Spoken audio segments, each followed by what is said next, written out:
What is up, movie viewers? Dena Views and Reviews here, asking, what are you watching? Well, today I am watching Wonder Man. This movie stars Yahya Abdul-Mateen II, Ben Kingsley, Arian Moayed, Byron Bowers, Joe Pantoliano, and Josh Gad, and created by Destin Daniel Cretton and Andrew Geis. It is directed by Destin Daniel Cretton, Stella McGee, James Monsault, and it is produced by Kevin Feige, Destin Daniel Cretton, Andrew Geis, Bonnie Munaz, Brad Winderbaum, and Stephen Prasad.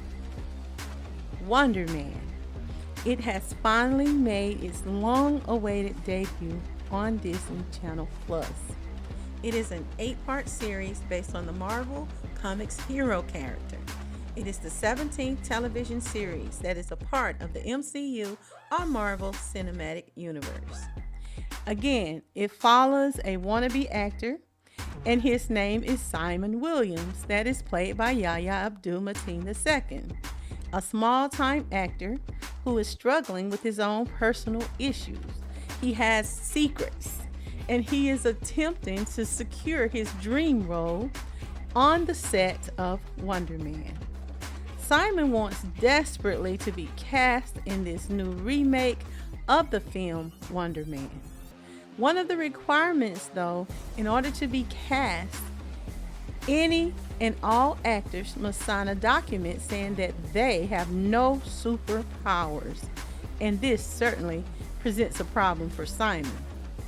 In the process of preparing for casting, Simon happens to befriend an actor. This actor is called Trevor Slattery, and he is played by actor Ben Kingsley. Now, Trevor Slattery befriends him, and he begins to assist him with his acting, but he also manages to help him in controlling his own personal anxiety. This guy, Trevor Slattery, though, has a history.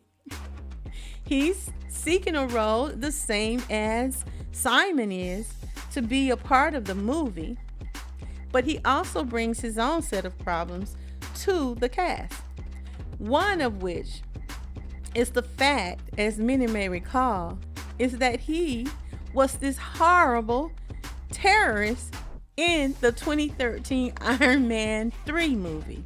Remember this? They'll never even see me coming.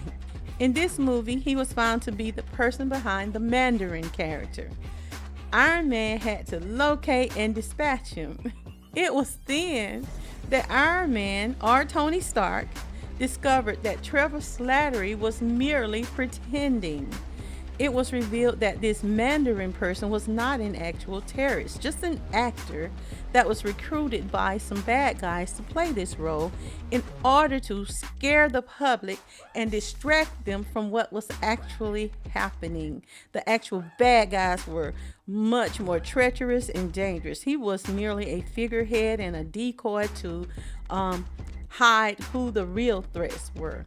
Now, Iron Man 3 is certainly a good watch, and perhaps observing it in advance of watching this movie might even make more sense to you if you watch this Wonder Man series. Now, Trevor, acting as terrorist, the Mandarin, he was quite scary and believable. However, Tony Stark, Iron Man, he exposed the hoax, and Trevor was paid handsomely by these bad guys for allowing them to use his image and persona to be used and put all over the TV and exposed. But it turns out he's just merely a very good actor with no ties or intentions to harm anyone. Nothing more than a silly little man hired and paid big bucks and drugs to portray the Mandarin character. However, it didn't stop Trevor from being jailed. The Department of Damage Control uses him to their advantage now.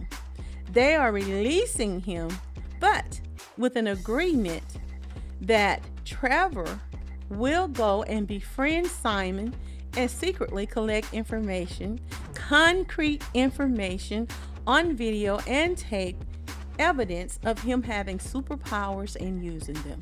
Trevor must deliver this evidence back to the Department of Damage Control, or he will be placed back in prison and made to serve out his full sentence. And of course, he does manage to befriend Simon, and they find themselves in some peculiar situations.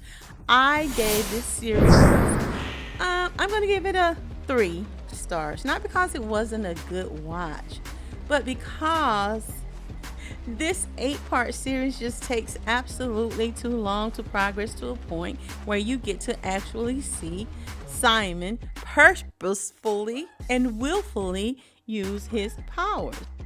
Character development is very important because it allows the viewers and the moviegoers to connect and better relate to and understand the character and where he's coming from.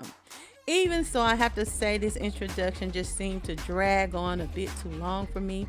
I was so over the acting, critiques, and all of that stuff with the man with the wild hair. And I understand it is very important. It did give some insight into the character, and it revealed some of his history, and it even introduces you to the doorman character, which he was so interesting. That was so different, it still has me pondering. However, it still felt a little long and drawn out to me. Not only that, but I was more so expecting Wonder Man to dive into how he got his superpowers in his origin story, much like backstories that were evident for Iron Man, Batman, Superman, or even how Spider-Man came into being. And it did dive into it, but still it left me with a lot of unanswered questions. And once again, as I always say, because I am a black woman with black children, it is always good to see black superheroes because they are so rare in comparison to the various white superheroes that we have today. So I welcome the entire concept.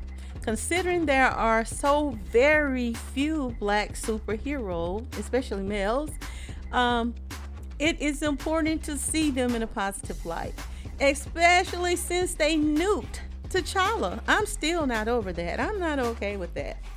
But noticeably absent was a black woman on his arm. Again, he is also given a non-black love interest, and yes, it matters to me. It is one of the reasons, in my humble opinion, that T'Challa in the Black Panther was so successful.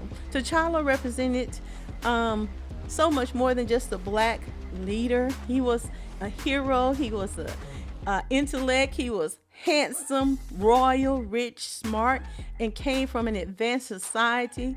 And most of all, he was deeply in love with an unambiguous, undeniable, beautiful black woman, and I loved it. And I love what it represented for the youth. That is the first Black Panther. I'm not so much into the Black Panther Part 2, not so much. But as I have stated before, it seems to be something Hollywood seems purposely to omit whenever casting black male superheroes, and that is a black female love interest. That's something I like to see. Bring them back, Marvel. And yes, I am referring to T'Challa. Recast him to bring T'Challa back to life in the Black Panther. Writers do it all the time. How many Batman we've had, how many Superman, how many Spider-Man, and all the other superheroes that have continued to change, even the Hulk.